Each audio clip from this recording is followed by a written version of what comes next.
अरे शाड पाटलांचा गोगला अडकून आज निघालो लग्नाला. अक्षयाचं आज लग्न होतं. बुंजीत पोचल्या पहिला आरके भेटला. आरकेला हाय बाय करून आम्ही गेलो हॉलवर गेल्या सगळी पोरं भेटली. सगळ्यांना घेऊन आम्ही पहिलं जाणार कुठं जेवण महत्वाचे म्हणून जेवणाकडे कूच केली. राजबाबा आपल्या तिथे जेवत बसलेले होते. त्यामुळे गाणं म्हणतो मी तर काय घरी घेऊन जात असतो. आज मला लय आवडली. गाण्याचा 4 शब्द ऐकून आम्ही केली सुरुवात. जेवून झाल्याबरोबर पोरं म्हणली जाऊ चल बाहेर. हॉलच्या बाहेर बघितलं तर पोरं काय धिंगाणा करून नाचत होती. तिकडे नवरदेव आपला घोड्या बसला. एवढ्यात 4 व्हीलर गाडी म्हणून स्वराज उतरला. सगळ्यांना म्हणते तुम्हाला काहीतरी सांगणार आहे काय तर गोळा.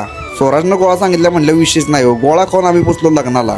अक्षदा बुचकुली भरून घेतली. आतमध्ये गेल्यावर शुभमंगल सावधान करत लग्न लागलंच. लग्न लागल्याबरोबर हॉल मधनं बाहेर जायला झाली गर्दी. तसल्या गर्दीत आम्ही गेलो स्टेजवर. अक्षावर एक फोटो काढायचा होता. पोरांनी फोटो काढून अक्षयला फ्रेम बिम देऊन आम्ही तिथनं झालो रवाना. गाडीत तंगसूत घरी निघालो. तेवढ्यात पोरं काय म्हणतात बघा.